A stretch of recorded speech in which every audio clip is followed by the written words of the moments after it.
Hi, everybody. This is Addison Shonland, and it is January the 30th, 2024. And my first guest for the year, Patrick Edmond in Dublin. Patrick is the managing director of Altair Advisory and has become an expert in sustainability. Patrick, what's the status of sustainability in this industry? Addison, it's a pleasure to be with you today, and I'm happy that I'm your first guest of the year. I hope the year will get better from you from here. From your that blessing I'll take. Sustainability, it's a great question. It's a little bit, I think St. Augustine famously said, Lord, make me chaste, but just not yet. So the industry is kind of saying, Lord, make me sustainable, but just not yet. Right. We're seeing an awful lot of discussion here in Europe. There's a fairly clear and robust policy framework at this point, both in terms of SAF blending mandates, what percentage of SAF has to be mixed into jet fuel over the next 20, 24 years or 26 years or so, as well as the ETS, the emissions trading system with a carbon tax. That said, the actual buildup of SAF production is slower than was expected and slower than will be needed to meet the 2050 targets. So the feedback in general from the industry at the moment is, yes, we want SAF, but we need to find a way to speed up the production, because otherwise we're going to go off course again. It's so interesting. When it was 2 years ago, maybe, when IATA had a conference in Boston, then Pratt & Whitney marketing boss Rick Durlew, who's now the big boss, said to me that at that conference, he and I had a chat, and he was saying to me that an airline customer of his said to him that if we took all the production of SAF in the world, all of it, it would last them a day. That's right. If it's the same customer I'm thinking of, they might have been speaking with a German accent. But that's a reflection of the tiny, almost homeopathic amounts of SAF that have been produced up until now. That's ramping up steadily. I think last year's SAF production was twice the year before. This year's SAF production maybe 3 times last year. So it's going up, and that's good, but it's not going up as fast as it needs to be, because part of the challenge here is that if you're an investor or an infrastructure company, you're looking for long-term guaranteed returns. You want to see a business case over 10 years, 15 years. If you're an airline buying fuel, you don't buy fuel over 10 or 15 years. You buy fuel over maybe the next season, the next year or two, or most 3 years. Yeah, exactly. So there's a timing mismatch, and I know of a couple of companies that are getting into the space to try and address this timing mismatch. But over and above that, there's also an uncertainty over the policy framework. I mentioned the European policy framework, which is reasonably robust. At least we know what is coming down the tracks. The US, as you know, has a corresponding but differently angled policy framework with the IRA, with the various tax credits and grants and so on. But, and I'll put this diplomatically, the political future for that in the US environment is perhaps uncertain after November of this year. And therefore, if the investors and prospective developers can't be sure what's going to happen, they're just not opening their checkbooks, or whatever the 21st century equivalent is of a checkbook. And that, I think, is one of the factors slowing down the production ramp up. It's an odd thing, because when you look at the people who understand the energy business, Exxon, Shell, and the likes, they've all pulled out of SAF production. They are seeing better returns at the moment from sticking with their fossil knitting, and don't see a need as yet to move into SAF. And those are the people the companies that you would think have the vision. They know the demand. They have a very detailed, granular level understanding of the consumption, the requirements, the need, the ability to deliver the product with their infrastructure. What do they know that we don't know? What's really interesting at the moment, and I think this speaks to your question, is we haven't converged on the optimum model to produce SAF yet. Obviously, the dominant technology at the moment is HEFA, using used cooking oil and so on, but that's going to be essentially a transitional technology. There's an awful lot of work going on into different pathways, whether it's alcohol to jet, whether it's methanol, whether it's synthetic isomerized paraffin. There are different technologies being developed. They're still at a relatively low technology readiness level for the most part. And of course, those are the bio-based SAFs. And then we can also talk about power to liquid. So there's almost a Cambrian explosion of different technologies at the moment. And it's unclear who's going to win that particular evolutionary race. So, as was said to me a few weeks ago, there's almost a first mover disadvantage at the moment. So, a prospective investor might say, right, I'm choosing this technology and this feedstock, and off I go. I'm committed to that. And then in 2 years' time, some newer technology comes along, which is 10% more efficient. But unfortunately, you're locked into this historic technology. Right. That's fascinating. I hadn't thought about that twist on the story. And I think that I think will settle down, but there's still, I hesitate to say Wild West, but there's still an awful lot of uncertainty around this market at the moment. One of the things we often hear in news stories is that Airline X has signed an offtake agreement for SAF with some producer or other. It's been calculated that if you add up all of the offtake agreements, you get to a quantity which is vastly in excess of all of the production that is currently committed. So offtake agreements, as a banker commented recently, most of them are not worth the paper they're written on. They're the equivalent of an MOU. Hey, maybe in the future we can agree to buy some fuel from you, and we're not really agreeing on the price or the quantity, and we're not committing anything. And that is not bankable for an investor. So dare we say that word, greenwashing? I think we dare. I think there's no shortage of greenwashing around at the moment, but unfortunately, offtake agreements are quite what will I call it, a target-rich environment for greenwashing spotters at the moment. Wow. And I think we'll see that settling down over time, but we're still, if you think of the organizational timeline of how does it go, forming, storming, norming, performing, we're still somewhere around the forming and storming stage as far as SAF goes. We're not into a mature and liquid and stable market yet, not by any sense. I'm thinking about the feedstock, because feedstock obviously drives the technology path that you choose. Yes. So I would say, for example, if I was in Brazil, I would have a lot of bio trash to work with. And sugarcane and the residues of sugarcane and so on. That would be logical to create SAF for them. Absolutely. Absolutely. If I were in Qatar, I could use gas. You could, or you could use solar power and do power to liquid. Right. So that would be, so why is it that if we think that there's a geographical key aspect to the creation of SAF, why don't certain geographical areas say, look, this is our heavenly given option, let's go with this? Why is that not happening? It's beginning to happen. And by the way, just to step back for a second, we used the example of Qatar and gas, but of course, if you take gas, it's a fossil fuel. So if you turn that into SAF, it actually isn't S as in sustainable, because it's still coming out of the ground.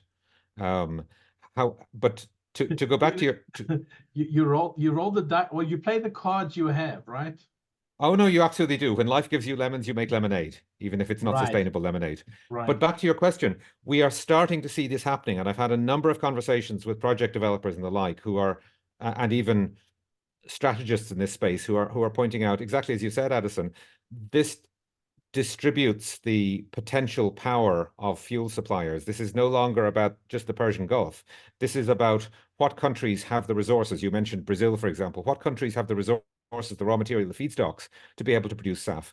And if we think, for example, about power to liquid SAF, that's where you're taking green electricity, you're using it to electrolyze water, to split water into hydrogen and oxygen, and then you're capturing CO2, either from the atmosphere or from an industrial exhaust of some sort, and you're sticking the CO2, the carbon in the CO2 and the hydrogen together to make hydrocarbon fuels. And this, I think, is going to be the dominant technology 15, 20 years in the future. For example, to make power to liquid fuels, what you want is an abundant supply of renewable energy. So you want wind, you want solar, and ideally you want to be close to the ocean or close to some source of water. So that means now that countries like Namibia and Chile are coming up the list because they are generally along windy coasts and they also have good solar exposure. So I think Right. if we fast forward 10 or 15 years, we're going to see a lot of change to the fuel suppliers map. I talked a few weeks ago to a company that is looking at developing in East Africa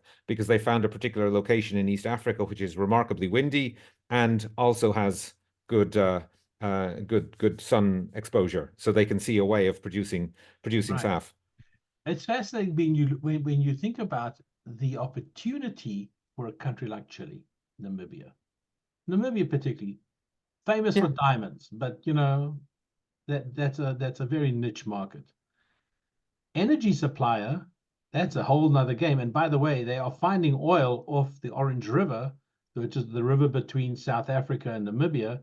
They found. I used to work for Shell, and Hmm. in my days living in South Africa, and I knew that they were drilling off the river, and they found oil there. How So they're much going to is have there? I don't they're know good. how much. I don't know how much there Hmm. is, but Namibia clearly could become a net energy exporter. It certainly could, and it could have the both fossil oil to the extent that that's going to be used in future, and also the ability to produce Correct. sustainable fuels. I mean, that does turn the energy world upside down a little, but it's to the benefit of the Namibians certainly. And you would wonder what is the holdup? Why are they not racing down the road with what they have to work with? Is that because they need capital? I think they need capital, and I think the capital providers are still feeling their way through this market. Back to what I said about policy, from a European point of view, we can see what the demand is going to be over the next couple of decades. It's Right, less clear at the moment what the SAF demand is going to be in other parts of the world. I right. think it's a pretty fair bet that it's going to grow substantially, but we're not yet at the stage where that growth can be caught in an offtake agreement that says, I will buy 1 million tons of SAF from you every year for the next 20 years, and here's the price I will pay.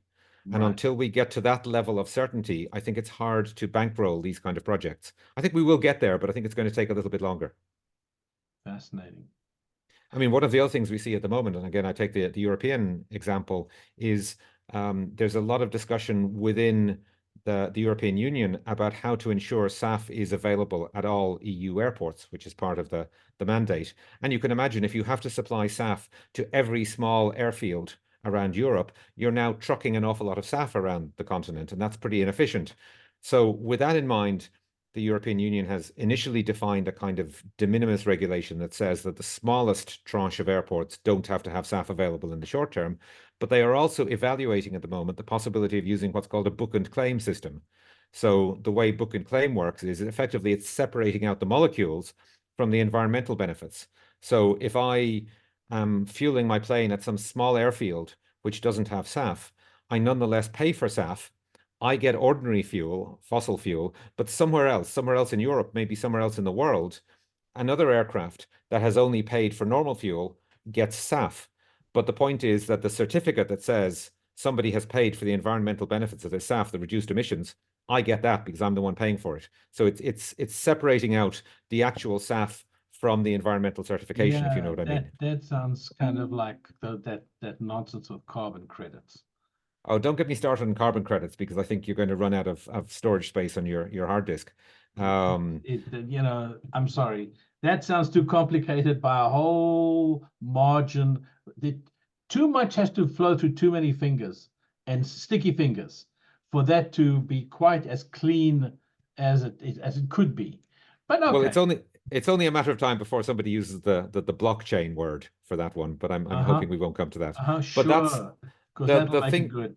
Yeah, of course, what could possibly go wrong? But we certainly see that evaluation going on at the moment in Europe as a way of moving away from the inefficiency of having to ship physical SAF around the place in order for it to be loaded into planes. And I think if that process takes off, then countries like, let's take Namibia as an example, will find that the SAF they're producing is still more in demand because it doesn't necessarily have to be shipped to Europe, for example, to be put into planes. It Right. could, if the process works, it could be put into planes locally, but the benefits of it, the credit for it, if you like, could be taken by airlines elsewhere that are paying for that premium. Yeah. Okay.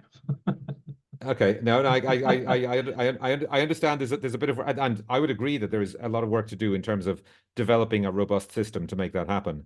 But Right. again, it's about how can I put it? How do we match the supply and the demand of SAF in the future, ideally without having to ship large quantities of molecules around the world? Right. Right. It's so now that we've gone through now that we've gone through all this murkiness, let's using your vision of being able to look up above this the clouds here of uncertainty.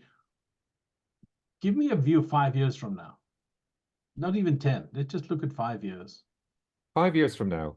So let's take a European view for a second, and then I'll widen it out. So the European Union, what they call the Refuel EU Aviation Policy, the mandate is that in 2025, next year, we should be using 2% of 2% of all aviation fuel uploaded in Europe should be SAF.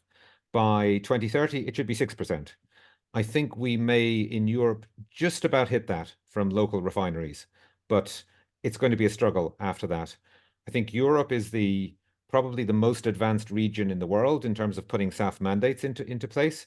The US obviously has quite an extensive SAF policy, but it's around incentives and tax credits rather than mandates. So it's incentivizing production, but it's not forcing any airlines to actually buy the SAF. And therefore, there's an issue about what price they're prepared to pay for it because there's no obligation. What are we going to see in 5 years' time? All of the roadmaps we've seen for 2050, for example, IATA's net zero 2050 roadmap, ICAO's roadmap, sorry, long-term aspirational roadmap, the European aviation industry's destination 2050 roadmap, they all call for SAF being the lion's share of decarbonization by 2050, maybe 60%, 70% of all industry decarbonization. We are already off course in terms of production ramp up to get there. And my worry would be that within 5 years' time, it's going to be clear that we are even more off course. And Willie Walsh, for example, the Director General of IATA, has said publicly on a number of occasions that decarbonization, taking the emissions out of the industry, is essential for it to have the social license to expand and to grow.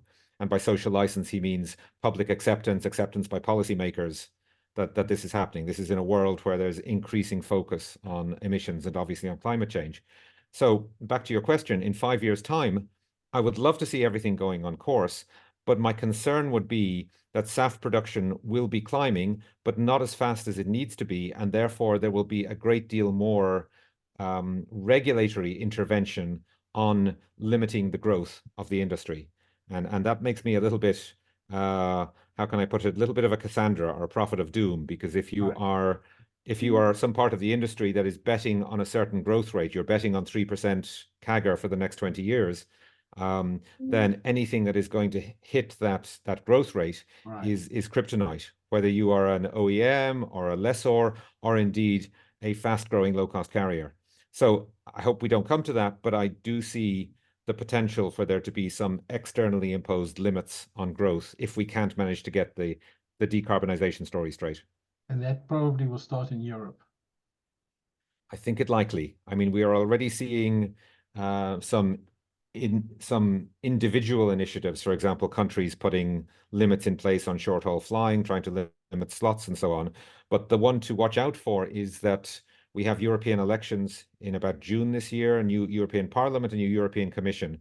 On the top of the to-do list of the new Commission is the revision of the catchily named EC 1008-2008, which is the Air Services Regulation. And that is the basic text underlying air service liberalization in Europe over the last couple of decades. It talks about ownership and control and many other things. But a number of European national transport ministers have already been lining up to say, here's what we want to see in the revision. We want to see much more focus on limiting business flying. We want to see no ability for airlines to compete with high-speed trains. We want to see proper recognition of regional flying. We want to see a ban on below-cost selling. So they're kind of putting their shopping lists out there, and we'll see what actually happens. But that is likely next year, 2025, to be one of the initial battlegrounds where we'll see what do the regulators in Europe want to do to address demand and traffic growth. Wow, Patrick, it's that was a great briefing. Thank you very much, and I'm going to stay in touch with you about this because you're right there on the doorsteps watching this stuff. Well, it's a real pleasure to speak to you, Addison, and I'm always happy to provide an update and try and peer through the murk and see what we can predict for the future. But it's clear that there's going to be an awful lot happening in this space in the coming years. Thank you again.